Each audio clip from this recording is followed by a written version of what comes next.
It's been a long time. I shouldn't have left you without a strong story to step to. All right, this is James with the I'm Free Project. Let's talk about this story right here that makes the LGBTQ whatever stuff crumble right up under the truth of Johns Hopkins University research.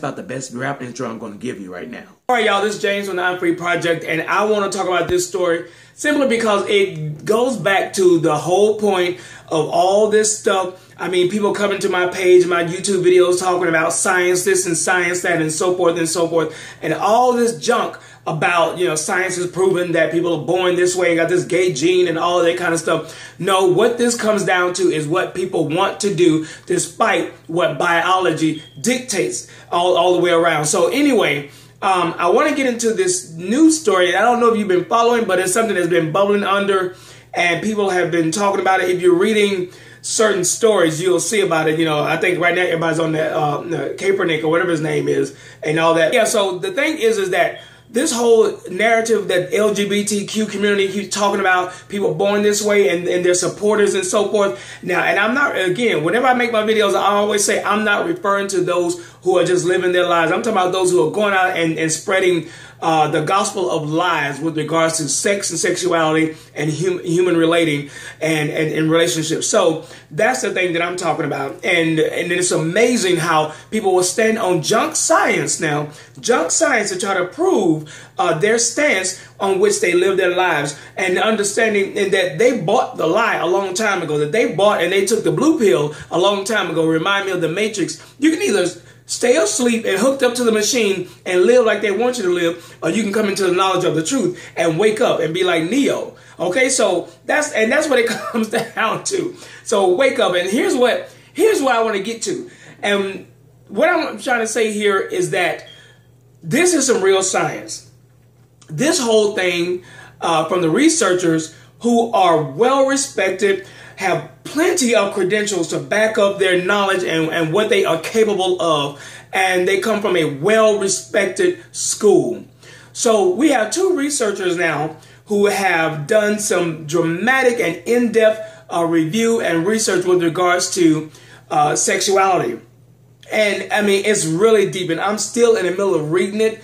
You really got to have a thesaurus to help you with some of it. It's a really, really good read, but I like reading that kind of stuff at times and getting into the depth of how people think and how people feel and why people do what they do. I mean, I love reading stuff like that. So the LGBTQ narrative with regards to people being born this way and all of that kind of stuff, and committing suicide because of the prejudice that's against them, blah, blah, blah, all of that stuff to get your emotions involved, is now crumbling down. It's been crumbling down for a long time. And now the people who are actually telling the truth and are actually credentialed, heavily credentialed doctors, of course, they're being attacked now. So let me get right into what the story is. So the story is this. There's a study, and I'm going to read this because there's a lot of information, and I don't want to keep it too long, but I want to give you the bullet points of what's really going on. But there's a study, it's called Sexuality and Gender, Findings from the Biological, Psychological, and Social Sciences. And the study was conducted by two Johns Hopkins. They are world-renowned doctors. Two Johns Hopkins doctors, Johns Hopkins University scientists. And look up Johns Hopkins. I mean, it's world-renowned university. So, scientists Dr. Lawrence S. Mayer and Dr. Paul R. McHugh.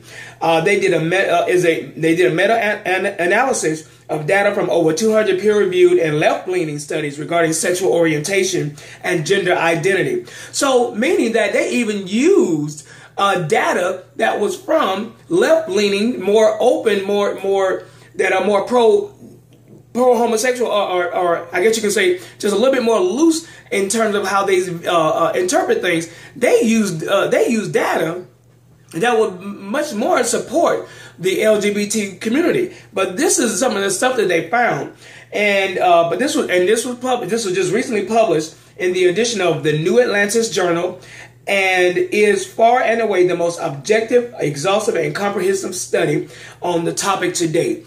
So, I mean, in other words, they did their work. They put in the work. They dug deep and they dug hard. And there's something popping up on my screen. But they dug deep and they dug hard, and they really went in and trying to determine, what are causations and factors with regards to human sexuality, human relations, and sexuality and gender. And this is what they found. Now, you can read the story. You can read the data, the file, and I will link it at the bottom here. But it's some good reading, and it's long. So get prepared to pull up, get a cup of coffee. And get to sipping and doing all that kind of stuff, and so and get ready to have a little dictionary beside you. But it's really good reading. For me, I love stuff like that. But here is some of the stuff that they found. Here is some of the stuff that they found that I've been talking about a long time ago. When it comes down to it, yes, there may have been issues in your life. There may have been experiences in your life that led you to that path. There may be some brokenness, some hurt, and this and that. But at the end of the day, you make the choice. As difficult as it is, you make the choice to pursue.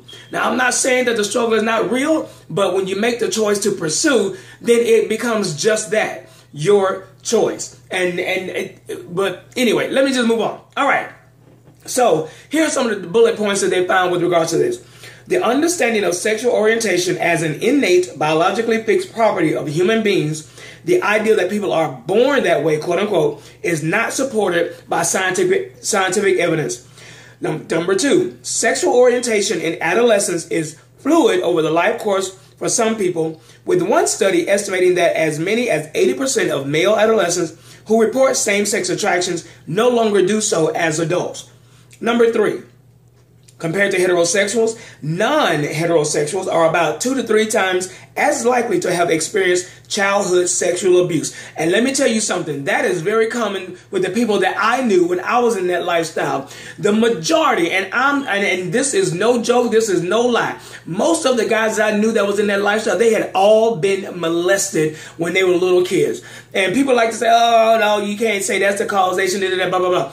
The fact of the matter is that ran common in that community. And then when I asked people who know other people, they said the same thing. Now, does that go across the board and say that everybody, because they were touched, then this is what happened? No, I'm not saying that. But what I'm saying, that is a commonality that you find within the gay community with adolescents that they were touched at some point by someone else of the same gender, and now they have something may have helped. This may have propelled them to live that lifestyle. Okay, but number 4, gay identified people are at an elevated risk for a variety of adverse health and mental outcomes. I'm not saying anything about that. I will tell you this from my experience of dealing with a lot of people over the years. As a lay counselor, even at a church, I sensed that and I saw that, and people came with a lot of heaviness in their spirit. That's what and I'll leave it at that. When I say heaviness, that means that they were dealing with a lot of stuff. So I don't know what came with everybody and this and that, but for those who I've talked with, in my experience, they came with a lot of stuff. And you saw a lot ticking in their head and what they were going through and how it was manifesting in themselves and manifesting itself in their lives. Now, number 5, 1, 2, 3, 4, 5. Gay identified people experience nearly 2.5 times risk of suicide. The hypothesis that gender identity is an innate fixed property of human beings that is independent of biological sex, that a person might be a man trapped in a woman's body or a woman trapped in a man's body, is not supported by scientific evidence. Once again, that's not supported by scientific evidence. Any credible scientific evidence will not legitimize that this is something that's biological and innate. There are factors that lead people to down that road, but there has yet to be anything proven that is biological that occurs that will say that a man is a woman trapped, that a man is actually, you know what I'm saying? I can't even get it out. That a man, some men feel like they're women trapped in a women's body, something like that. I can't even get it out. And why is this dude crossing in front of my yard? Oh, my wife's about to come home, so I better wrap this video up. And then Studies comparing the brain structures of transgender and non-transgender individuals do not provide any evidence for a neurological basis for cross-gender identification, meaning that the brain structures of a transgender to a non-transgender has nothing to do with them living a cross-gender or claiming a cross-gender identification. Sex reassigned individuals are about 5 times more likely to attempt suicide and about 19 times more likely to die by suicide. The rate of lifetime suicide attempts across all ages of transgender individuals is estimated at 41% compared to under 5% in the overall U.S. population. Only a minority of children who experience cross-gender identification will continue to do so on into adolescence or adulthood. So you see all this stuff that comes along with all that, and let me just back this up because there's more to come with that, because people are going to say, well, it's because of homophobia, it's because people, transgenders are, it's because transgenders are discriminated against and so forth and all of that. So let me just pull this part up right here. All right, here we go. Now, lest you use that, hold on. As a liberal talking point to the so-called homophobia leads to a high rates of suicide and other devastating consequences of the LGBT lifestyle, a recent study from Gay Affirming Sweden dispels this myth. The research published in the May issue of European Journal, and I'm getting this from AmericansForTruth.com, of epidemiology, found that people entering into the gay marriage were, as mirrored above, nearly 3 times as likely to commit suicide than their heterosexual counterparts. Now that's in Europe. That's European journals that's telling you that, and it has and more liberal places. So places that are very accepting are still recognizing that even though they are very accepting, they are still more likely to commit suicide. And there you are, you're married and you got what you want, and you're still more likely to commit suicide. And the Centers for Disease Control, let me go to this and I'm going to wrap this up real quick. Self-labeled homosexuals and bisexual teens were twice as likely as heterosexual teens to have been victims of sexual or physical dating violence. They were more likely to be current marijuana users than heterosexual students. They were 4 times more likely to actually attempt suicide. Homosexual and bisexual students were about 25% more likely to have had sexual intercourse and more likely to be currently sexually active and to have had 4 or more partners. That's common. That's common. No, I don't care what anybody say. That is very common. That a lot of young kids who are in that lifestyle, they start out having sex very early. Now, a lot of kids have sex, but they do it. It tends to be more so within that community. So anyway, and they are more than twice likely to have had sexual intercourse by the age of 13. 46% of homosexual men and 22% of homosexual women reported have been molested by a person of the same gender.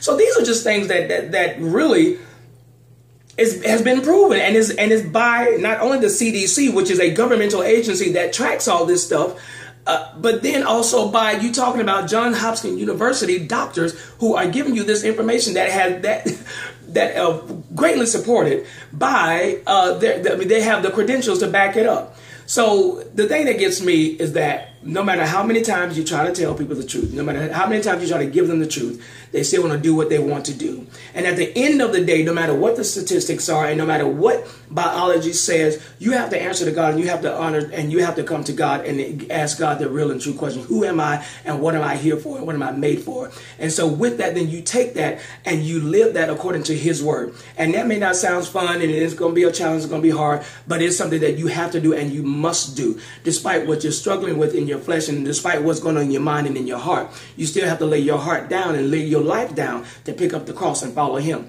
So at the end of the day, it's not about what you feel, it's not about what you experienced 20 years ago, it's not about mama and daddy rejecting you, but it's the fact that you are accepted and beloved, and that in being accepted by Him, then you must walk with Him according to His word and not how you feel.